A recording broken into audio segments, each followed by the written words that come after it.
ang mga kwento ng pag-ibig, kwento ng buhay at kwento ng pag-asa dito sa Barangay Love Stories. Love Stories.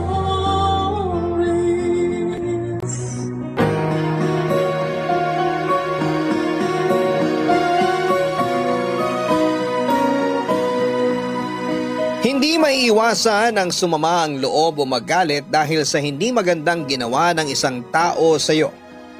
Normal ang maggalit at kung minsan ay maggalit-galitan. Normal din ang magpatawad at magmatigas. Ikaw kabarangay, kapag nagpatawad ka ba? Sinasabi mo pa ba o ipinapakita na lamang sa pagkilos? Dear Papa Dudut, magandang araw po sa iyo.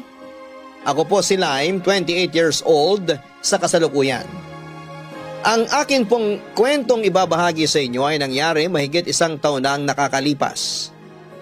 Nagtatrabaho po ako sa isang kumpanya sa Ortigas. Maganda po ang sweldo ko at maayos naman kami ni tatay. Emil po ang pangalan ng tatay ko. 50 years old na po siya noong panahon na yon. Sa tatay ko po kinuha ang pangalan ko. Gusto po kasi ng tatay ko noon na magkaroon ng anak na lalaki para gawin niyang Emil Jr. Kaso nga lang po ay babae ang lumabas, kaya ang ginawa niya ay binaligtad niya na lamang po ang pangalan niya na Emil. Kaya nga po Lime ang naging pangalan ko. Papa Dudut, medyo may bisyo po si tatay, mahilig po siyang uminom. Sabi ng lola ko ay nagsimula daw po ang pag-iinom ni tatay noong namatay ang nanay ko. Noong 1 taon pa lamang ako. Biruin niyo po sa edad kong 28 noon kung ilang taon nang umiinom si tatay. Pero kahit daw po mag-isa si tatay at laging nagiinom, ay hindi niya ako pinabayaan. Napagtapos niya ako at naalagaan at napalaki niya ako ng tama. Noong magkaisip na ako ay palagi ko pong napagsasabihan si tatay tungkol sa pag-inom niya. Kaso hanggang nakatapos ako ay hindi naman natigil si tatay sa pag-inom. Hindi ko siya nakikitang umiinom pero madalas siyang lasing. Hindi niya ipinapakita sa akin na umiinom siya na mas nakakatakot. May edad na po siya ngayon kaya nag-alala po ako sa kalusugan niya. Kapag naiinis ako kay tatay ay si Pancho ang takbuhan ko. Si Pancho po ay ang aking boyfriend ng mahigit 3 taon. Mas bata po siya sa akin ng 2 taon. 25 years old lamang siya noon. Napakabait po ni Pancho. Wala po akong masabi. Isa naman sa madalas naming pagtalunan ay ang kagustuhan niyang makilala si tatay. Lagi ko kasing sinasabi sa kanya na kapag maayos na si tatay ay saka ko na siya ipapakilala. Tumatahimik siya pero alam kong hindi niya yon gusto. At ako naman kahit ganoon ay siya pa din ang pinaglalabasan ng sama ng loob.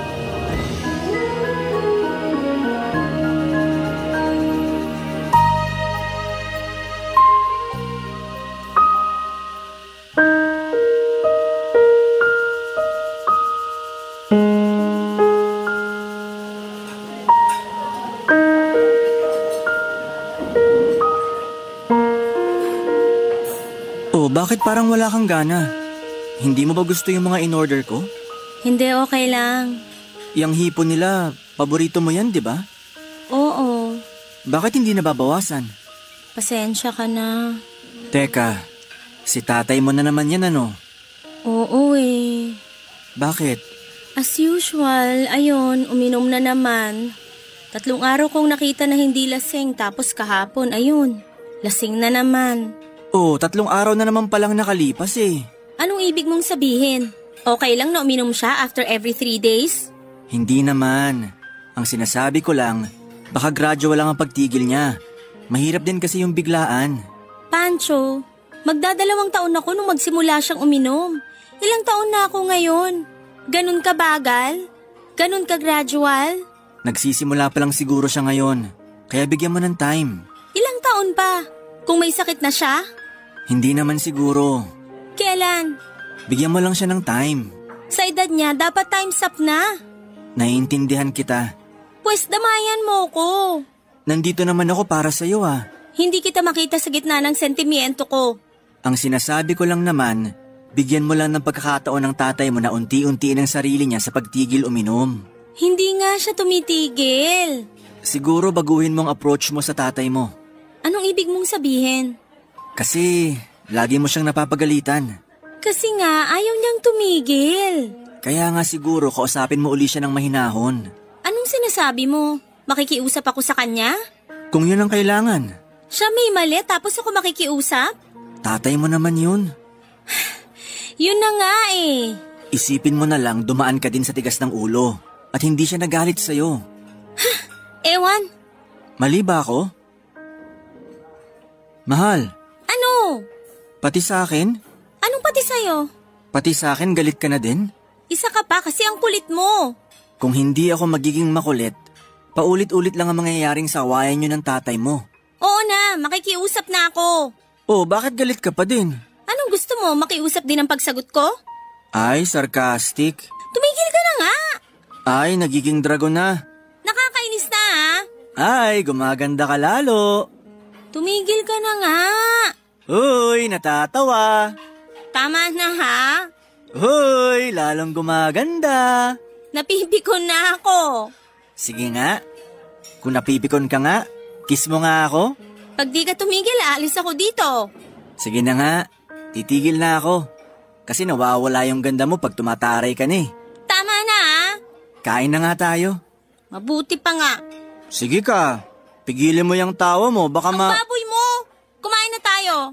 Wala naman akong sinasabi ah. Guilty? Nakakainis ka talaga.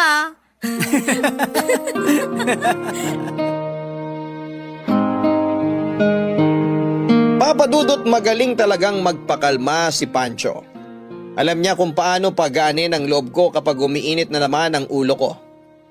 Papa Dudut, hindi po ako galit kay tatay, galit lamang po ako doon sa ginagawa niya. May edad na din po si tatay at masama na sa kanya ang sobrang alak. Sa totoo naman po ay masama ang lahat ng sobra.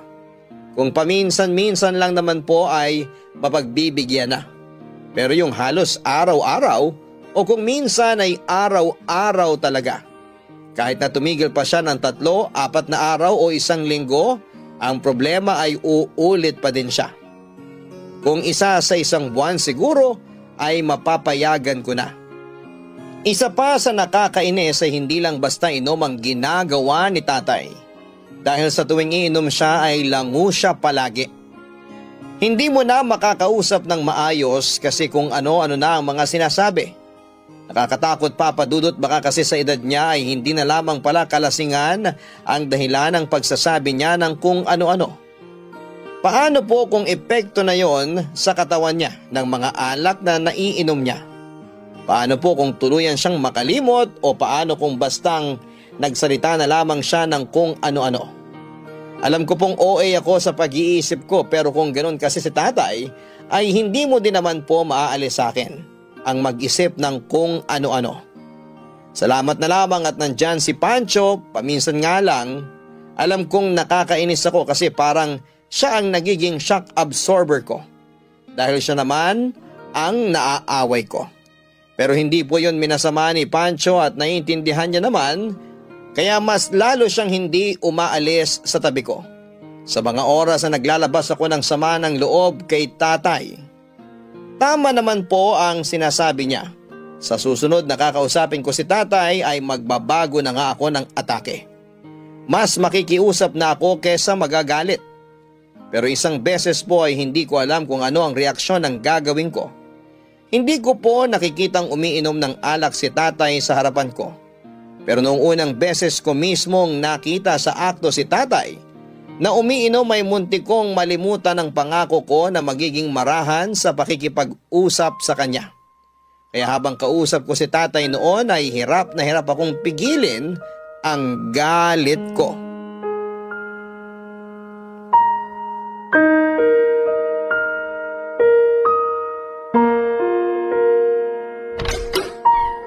Anak! Tay! Pasensya ka na, anak. Akala ko mamaya ka pa uuwi. Akala nyo mamaya pa ako uuwi. Kaya umiinom na naman kayo. Konti lang naman. Tay, konti? 1 litro yan at mag-isa kayo. Konti po ba yan? Paminsan-minsan na lang naman. Minsan, Tay? Oo. Di ba, hindi naman ako uminom kagabi? Proud po kayo? Ha? Hindi naman. Tay, alam niyo naman na masama ang sobra. Kayo po kasi hindi lang sobra, kundi sobra-sobra. Hindi naman anak. Hindi na nga ako gaya ng dati. Tay, anong diferensya ng dati sa ngayon? Minsan na nga lang ako umiinom. Umiinom pa din po kayo. Ano pong nagbago doon? Pagbigyan mo na ako anak. Minsan lang naman to. Pangako, mula bukas ilang araw akong hindi iinom. Tay naman eh. Inuuto niyo po ba ako o inuuto niyo ang sarili niyo? Anak naman. Tay! Ay, nagluto na pala ako. Bumili ako ng hipon. Isinigang ko. Hindi ba paborito mo yon? Tay, wag niyong baguhin ang usapan. Hindi naman. Gusto ko lang kumain ka na at mukhang pagod ka. Hindi po ako ang pinag-uusapan dito. Ipapasok ko na tong alak sa kwarto. Magtatago lang kayo pero iinom pa din kayo. Hindi na. Sa edad kong to, Tay, lolokohin niyo pa ako? Naniwala ako sa dahilan na yan hanggang nag-18 ako. Iba na ngayon, Tay. Kaya wag niyo na akong lokohin. Sige, ganito na lang. Iinom lang ako ng konti, tapos sa ibang araw na yung tira. Tay, hindi niyo po nakukuha ang sinasabi ko. Ano bang gusto mong sabihin, anak?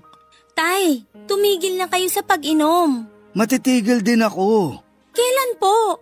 Basta, matitigil din ako. Pag may sakit na kayo. Wala naman ako nararamdaman. Wala po ba? O ayaw niyo lang ipaalam na meron? Wala talaga. Malakas ako. Day off ko po bukas. Punta tayo ng doktor. Bakit? Wala nga akong sakit. Check up lang po, Tay. Para malaman natin kung wala talaga. Nararamdaman naman yun. Kailangan niyo pa bang maramdaman bago kayo magpatingin? Siyempre anak. Sayang naman ang bayad sa doktor kung wala naman ako nararamdaman.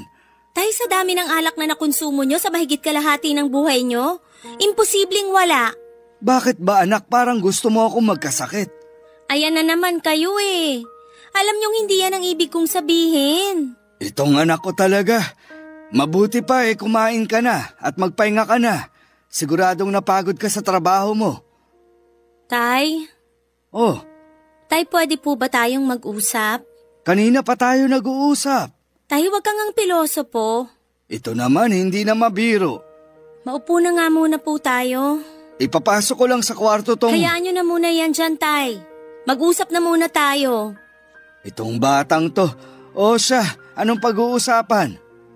Tay, pwede po ba akong makiusap sa inyo? Oo naman anak. Ano ba yon? Tay, baka naman po pwedeng tumigil na kayo sa pag-inom. Please, Tay. Anak, ayoko munang mangako. Pero pinipilit ko na talaga. Makakalimutan ko din yung alak na yan. Tay, hindi kita kukulitin. Pero sana totoo yung sinasabi mo. Oo anak, pasensya ka na sa tatay mo. Para sa inyo naman po ang sinasabi ko. Alam ko anak. Aasahan ko po yan ha. Oo anak. Tara na, sabayan na kitang kumain. Tara na po. Tay!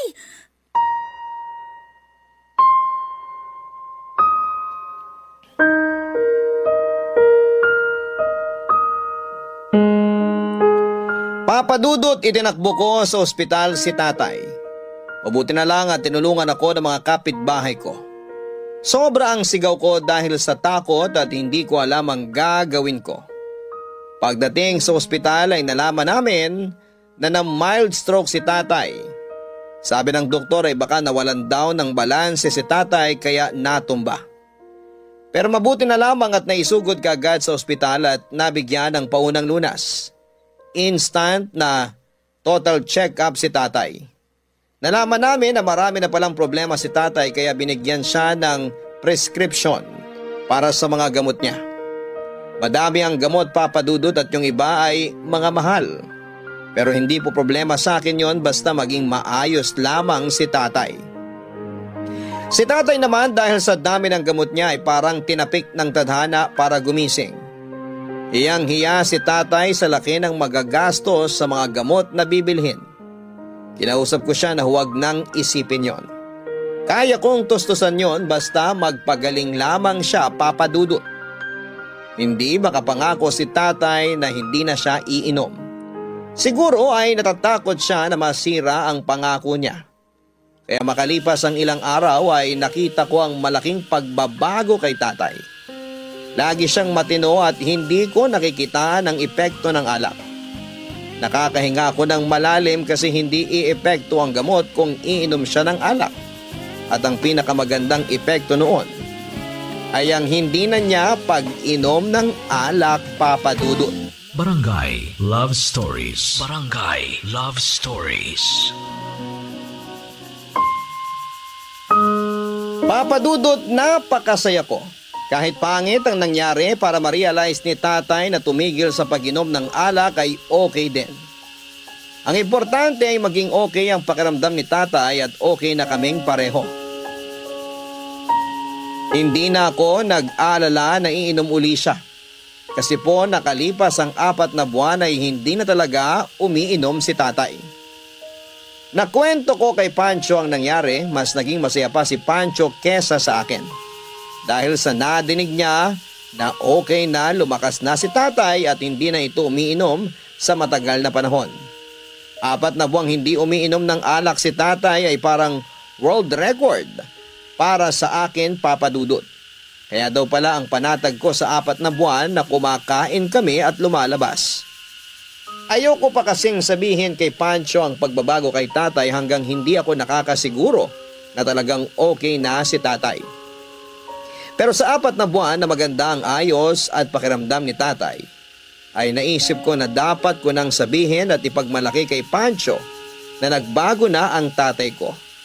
Sinabihan ko si Pancho na mangyayari na ang isang bagay na matagal na niyang hinihiling sa akin. Papa Dudut, naisip ko na oras na para ipakilala ko si Pancho kay tatay. Yun nga lang po ay naging masyado kaming abala sa opisina. Kaya pati ang paglabas namin ay natigil din ng pansamantala. Sinabihan ko si Pancho na kapag settled na lahat sa opisina, ay isasama ko siya sa bahay. Gusto ko ay maluwag ang trabaho sa opisina para wala na akong masyadong iniisip. At ang pagkakaabalahan ko na lamang ay ang pagpaplano sa pagkikita nila ni tatay.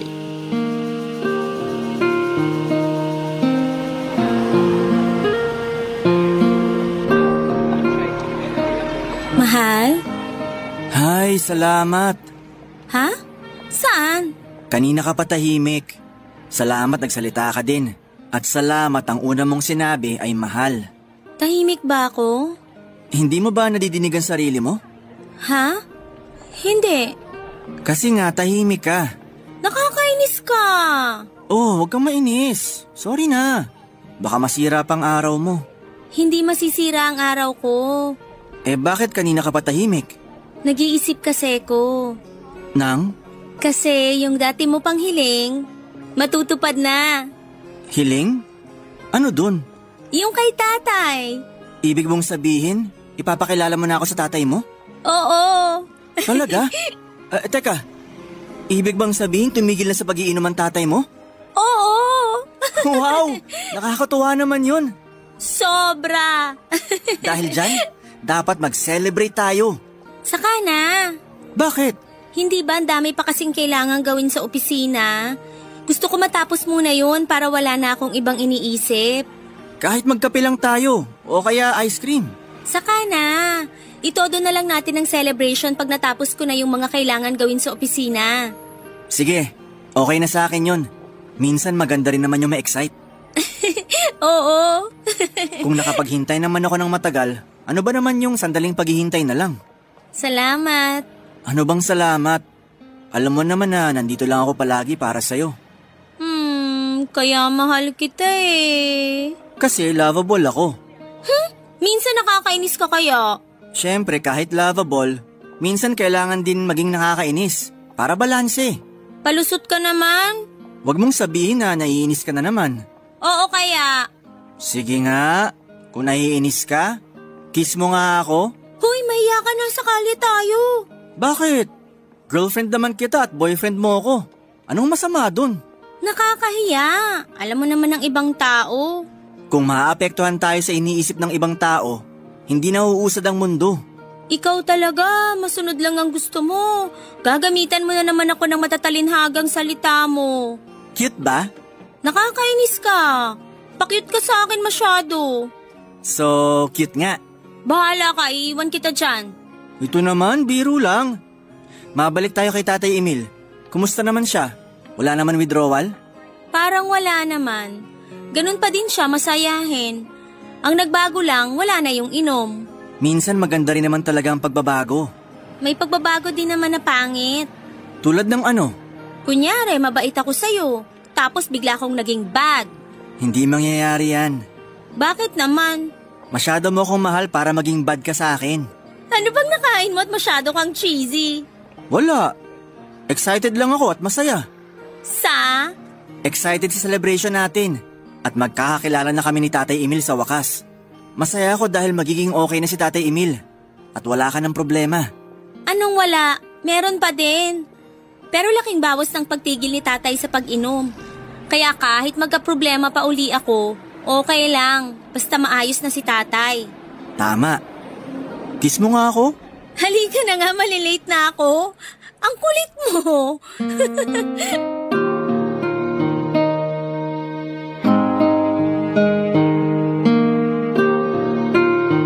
Papa Dudut, sobrang saya ko noon. Kaya kahit na-stress ako sa mga kailangan tapusin sa trabaho, ay binaliwala ko dahil mas umaangat yung saya ko. Si Tatay, consistent kasi talagang hindi na siya umiinom. Medyo masama ang ginagawa ko minsan kasi simple kong inaamoy si Tatay kung amoy alak. Baka kasi sa paggaling niya sa atake niya, ay gumaling din siya sa pagtatago ng pag-inom. Kaya hindi ko nahahalatang umiinom siya. Pero hindi na siya gaya nung dati. Dati kasi alam na alam kong nakainom siya. Kasi may mga salita siyang sinasabi na hindi ko maiintindihan.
Pero wala na yon.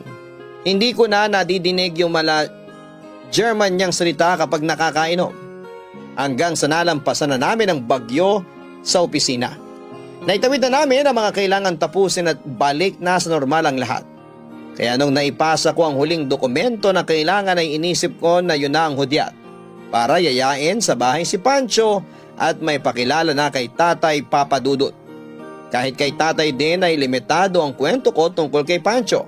Kasi nga ng panahon na yon ay naiinis pa ako sa pag-iinom ni Tatay. Kaya pareho kaming sobrang excited ni Pancho na magkakilala sila ni Tatay.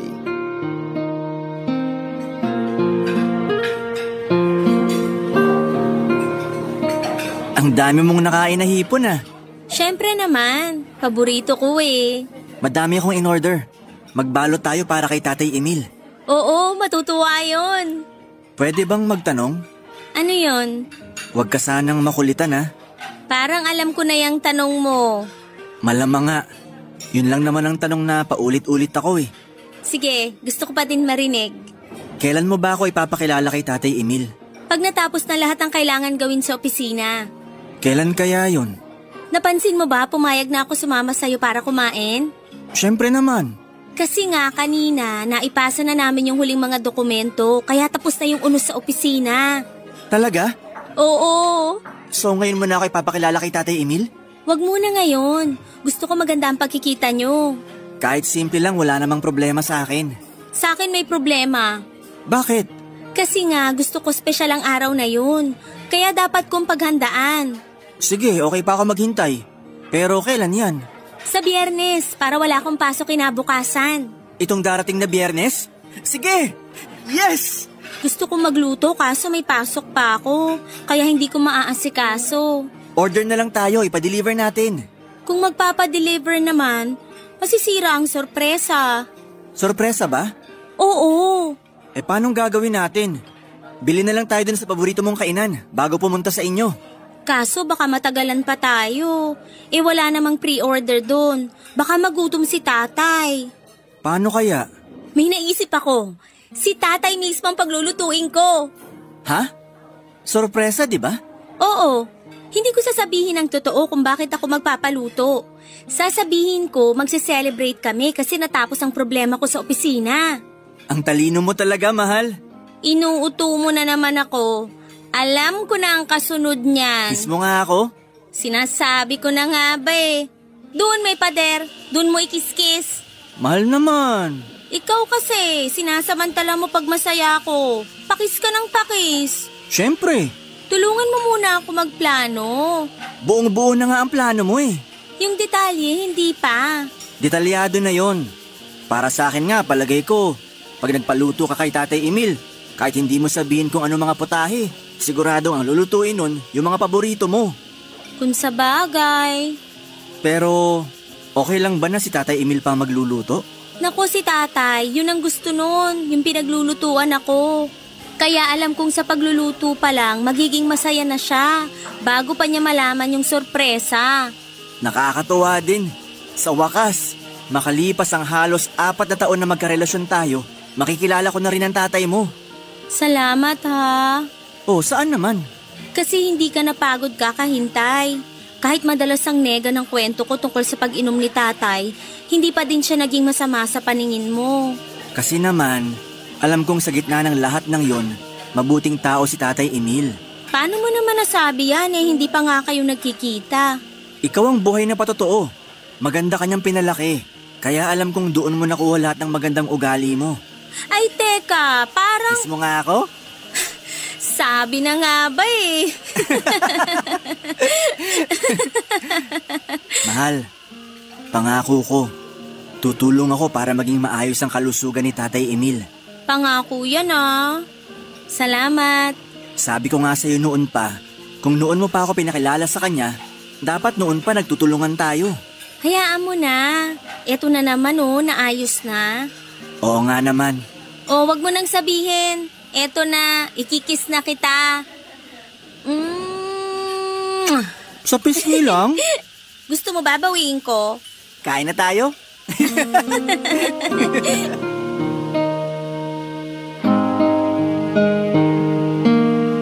Papa Dudut, napakabait at understanding talaga ni Pancho. Napakaswerte ko po sa kanya. Pinagplanuhan namin ang lahat kung anong oras niya ako susunduin. Tapos ay bibili din muna kami ng cake saka kami uuwi sa bahay. Martes noong sabihin ko kay Pancho kaya yung 2 araw na magkasunod, nangulit naman siya kung handa na daw ba ang lahat. Natatawa na lamang ako kasi ako pa ang nagplano tapos siya ang nag-check.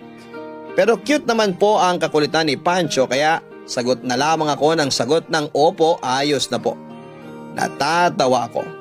Pero hindi ko ipinapakita sa kanya kasi baka ma-offend siya. Sobrang seryoso siya dahil sa excitement Si tatay naman ay sinabihan ko na kaagad para sa darating na Biyernes.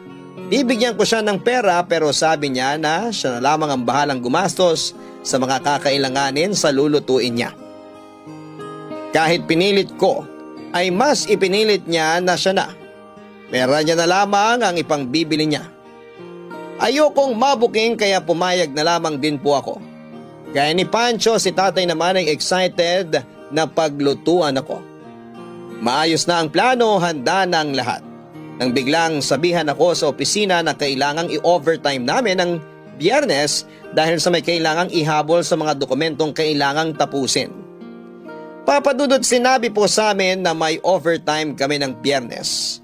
Nung umaga, araw din ng Biyernes, planado na po ang lahat. Si tatay ay maagang namalengke at nag-aayos na ng mga kailangan. Si Pancho ay pinagyayabang pa sa akin na bumili siya ng bagong damit na gagamitin sa gabi, Papa Dudut. Barangay Love Stories. Barangay Love Stories. Papa Dudut, malinis na ang plano. Mangyayari na lamang, pero may biglang naging problema. Hindi ako pwedeng magsabi sa opisina na may prior na akong gagawin kasi ako ang team leader at kailangan nandun ako. Tinawagan ko sa telepono si Pancho at nasabi ko ang problema. Ramdam ko ang lungkot sa boses niya at alam niyang hindi niya din naman pwedeng sabihin sa akin na huwag akong mag-overtime. Si Pancho pa lang yun. Paano pa si tatay? Baka umasa yon sa selebrasyon na ipinangako ko din sa kanya. Ayokong sirain ang plano at pangako kaya naisipan ko na lamang na ibahin ang plano ko. Tuloy pa din ang selebrasyon, tuloy pa din ang pagkikita. Kinausap ko si Pancho na pumunta pa din sa bahay at sinabi ko din sa kanya na siya na ang mag-pick up ng cake kasi baka mapagsaran ako pag ako pa ang kumuha. Nagtaka pa si Pancho. Sinabi ko sa kanya na dumiretso siya sa bahay. Wala na akong choice kundi ang sabihin sa kanya na magpakilala kay tatay. Binilin ko na sabihin niya kay tatay na siya si Pancho. Kilala na naman ni tatay ang pangalang Pancho dahil nababanggit ko rin naman sa tatay ko paminsan-minsan ang boyfriend ko. Binilin ko rin kay Pancho na huwag sabihin ang totoong dahilan ng selebrasyon at huwag niya munang bubuksan ng cake para huwag mabasa ni tatay ang note na nakasulat doon. Sinabi ko na kakausapin niya muna si tatay. Pinangako ko na uuwi kagad ako pagkatapos ng mga gagawin ko. Konti na lang naman ang correction na kailangan kaya siguro ay mahuhuli lamang ako ng mahigit 1 oras. Kaya yun po ang ginawa ni Pancho. Natagalan naman po siya sa pag-pick up ng cake kaya late na din siyang nakapunta sa bahay.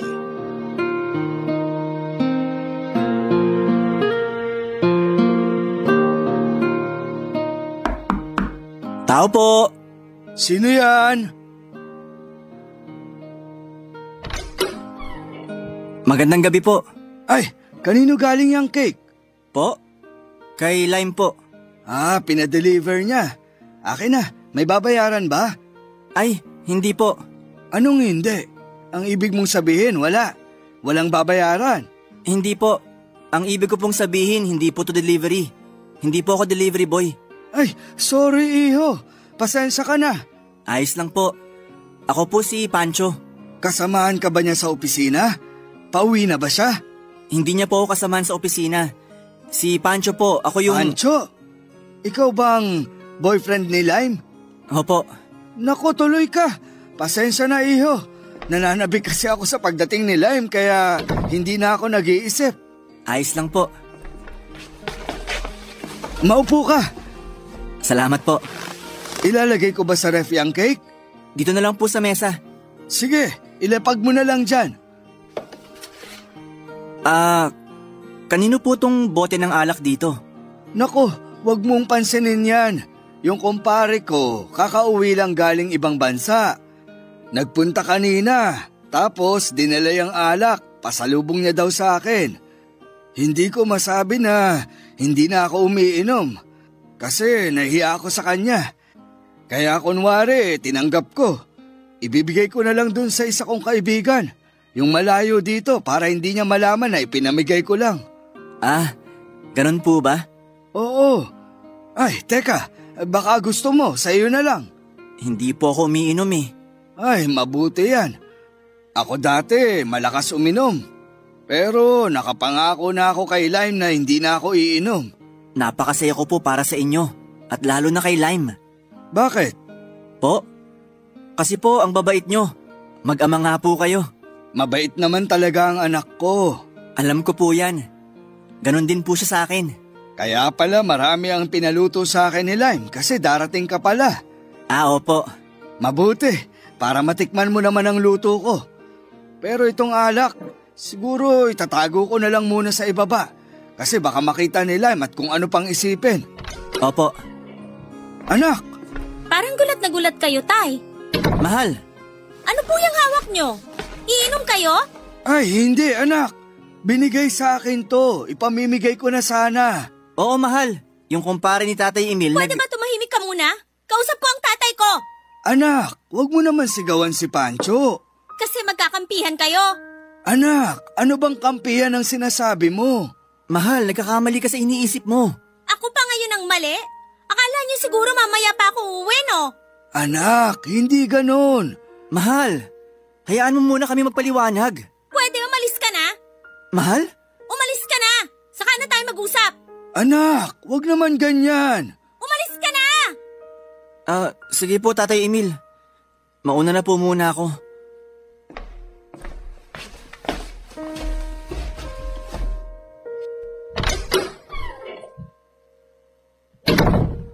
Anak, ano bang nangyayari? Bakit mo naman ginanon yung tao? Tama na, Tay. Pwede ba tigilan niyo na ako? Hindi na talaga kayo magbabago. Anak, nagkakamali ka. Kayo ang mali. Akala ko okay na kayo. Niloko niyo lang pala ako. Hindi na ako maniniwala sa inyo. Anak! Tay!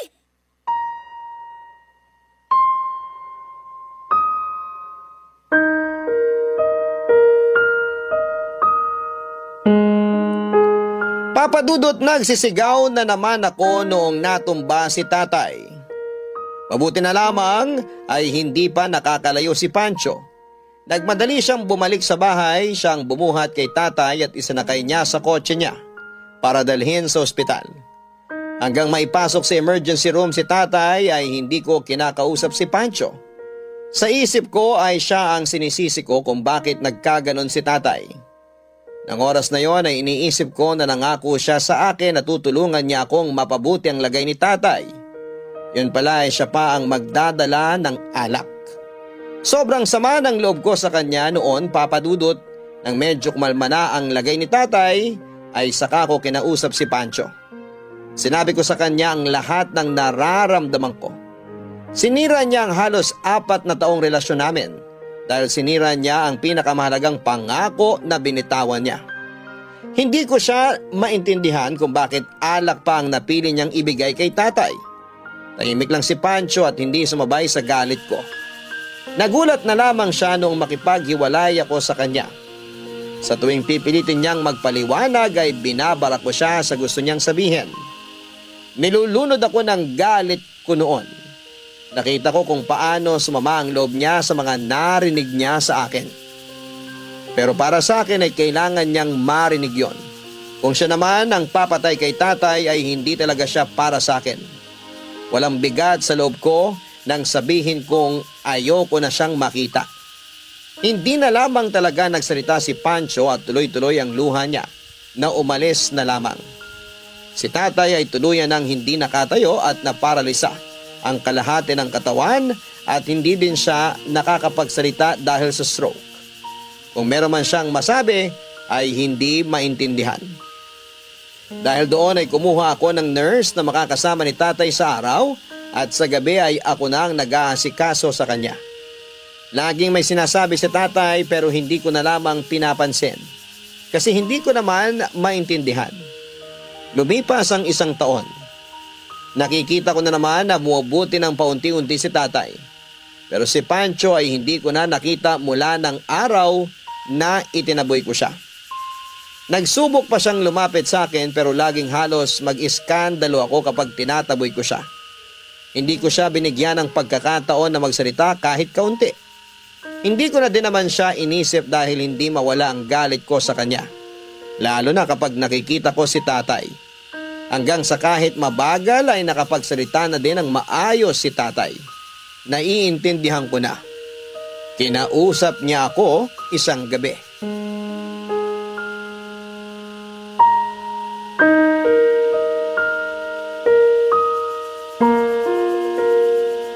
Tay, maayos po ba yung pwesto nyo?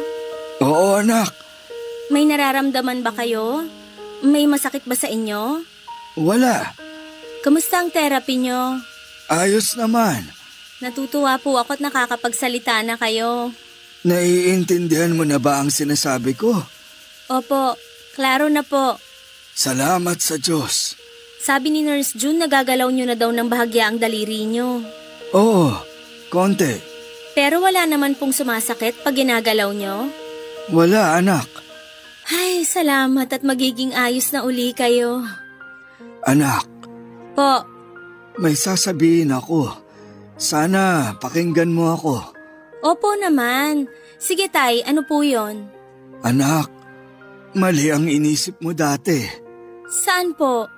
Yung alak na nakita mo, hindi si Pancho ang may dala nun. Opo, alam ko na po. Alam mo na? Opo, nung isang linggo po nakausap ko na yung kaibigan nyo. Sino? Si Mang Nestor. Siya ang nagbigay nung alak. Opo, sinabi niya nga po. Hindi niya daw kasi alam na hindi na kayo umiinom ng alak. Kaya alak ang naisip niyang ibigay sa inyo. Tinanggap ko kasi nahihiya akong tanggihan. Pero napag-usapan namin na ipamimigay ko na lang yun. Sinabi ko pa nga na sa kanya na lang Kaso hindi rin daw siya umiinom ng alak.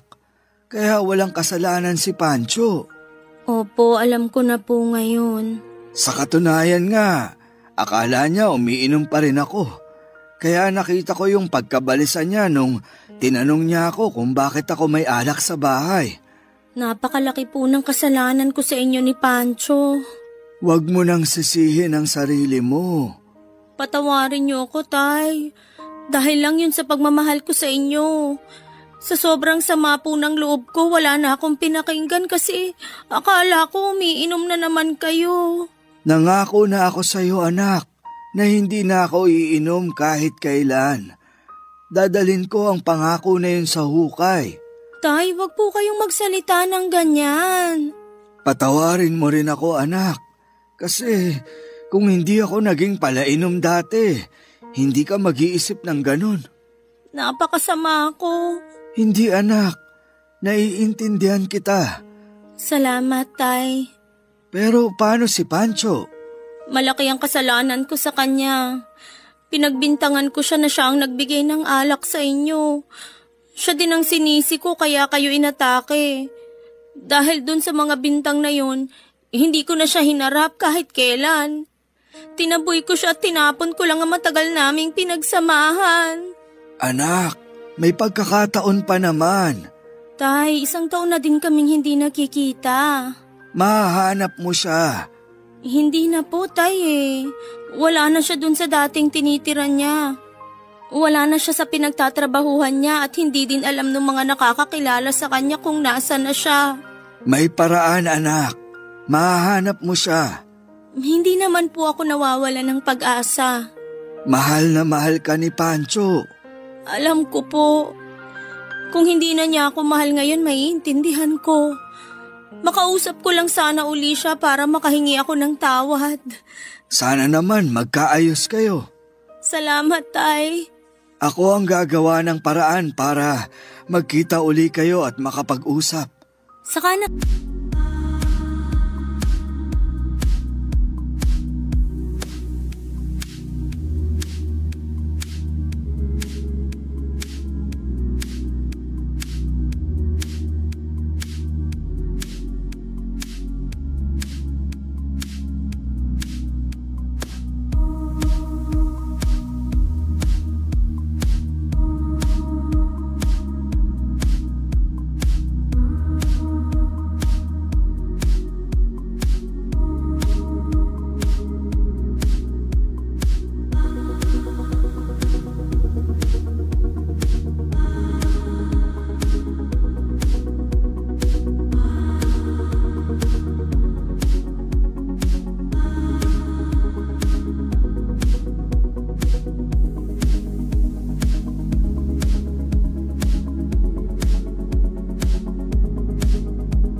mag-isip ng ganyan kapag malakas na kayo. Salamat sa Diyos at nalaman mo na ang totoo. Kung hindi ako nagpadala sa galit at kung hindi ako naging sarado, sana pinakinggan ko muna kayo ni Pancho nung araw na yun. Pero hindi. Masyado ako nagpadala sa galit ko. Kalimutan mo na yun. Ang importante ngayon ay alam mo na ang totoo. Tay! Oh, huwag kang umiyak. Tay, napakalaki ng kasalanan ko. Dahil sa akin nagkaganyan kayo. Dahil sa akin nawala na si Pancho. Mahal na mahal ko kayo ni Pancho. Anak, huminahon ka. Baka kung mapano ka naman yan. Sorry, Tay. Ayos lang ako. Kayo ang huwag mag-alala. Mahal kita, anak. Huwag mong kakalimutan yan. Opo, Tay. Alam ko po. Oh, tahan na. Halika nga rito nang mayakap ka ni tatay.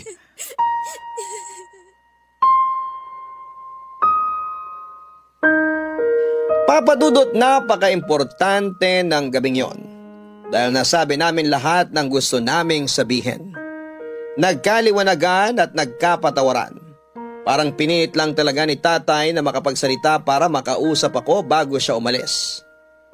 Opo, Papa Dudut. Kinabukasan po ay hindi na nagising si tatay, yun na pala ang huling yakap niya sa akin. Sobrang sakit. Kahit gusto kong sisihin ang sarili ko dahil sa nangyari kay tatay, ay pinipigil ko dahil ayaw ni tatay na gawin ko yon. Naging masyado akong matigas dati, kaya sa huling sandali ay lalambot ako at susundin ang sinabi ni tatay na huwag kong sisihin ang sarili ko. Tinupad din ni tatay ang pangako niya na siya ang gagawa ng paraan para magkita at mag-ausap kami ni Pancho. Dahil noong burol ni tatay ay nagpunta si Pancho nang mabalitaan niya sa isang kakilala namin na wala na si tatay. Pagdating niya ay naiyak na lamang ako. Niyakap niya ako at magsasalita sana ako pero pinigilan niya ako at sinabing kalimutan na namin ang lahat ng masamang mga nangyari. Sumang-ayon na lamang ako. Noong mahinahon na ako ay may tinawag siyang babae. Karga ang isang bata. Ipinakilala niya sa akin ang babae, karga nito ang isang 4 na buwang gulang na batang lalaki, Papa Dudut. Silang pamilya ni Pancho, ang asawa at anak niya. Ipinakilala niya sa akin ang anak niya at nagulat ako sa ipinangalan niya sa bata. Pinangalanan niya itong Emil Jr. Ang Emil ay pangalan ni tatay dahil daw sa yon ang usapan namin noon. Nang ipapangalan sa magiging anak namin kasi nga gusto ni tatay noon ng junior niya. Nang magising siya sa katotohanan na hindi na magiging kami ay sinunod pa rin niya ang usapan. Kaya nang magkaanak siya ay yun na nga ang ipinangalan niya. Papa Dudut, kahit ang sakit para sa akin ay sobrang na-appreciate ko ang ginawa ni Pancho. Para lang maging maluwag sa akin at bilang pasasalamat ay sinubukan kong magpresenta para maging ninang ni Emil Jr. Masayang pumayag ang mag-asawa. Papa Dudut, masaya si Pancho sa pamilya niya. Walang halong kasinungalingan ay masaya na rin po ako sa masayang buhay ni Pancho. Ako po sa ngayon ay walang karelasyon. Hindi po sa ayaw ko pa, kundi wala pong nanliligaw. Binabalikan na po yata ako sa mga nagawa ko. Kaya mula po noon ay nangako ako sa sarili ko na pakinggan muna ang lahat ng sinasabi sa akin bago ako gumawa ng desisyon. Salamat po, Papa Dudut, sa pagbasa sa aking kwento. Sana'y maging instrument pa ang Barangay Love Stories para mailahad namin ang mga ganitong pangyayari sa buhay namin at kapulutan ng aral ng mga kapuso. More power sa Barangay LS 97.1. Ang inyong forever kapuso at kabarangay, Live. Nagustuhan ng iyong napakinggan? Ituloy yan via live stream sa www.gmanetwork.com/radio. Barangay LS 97.1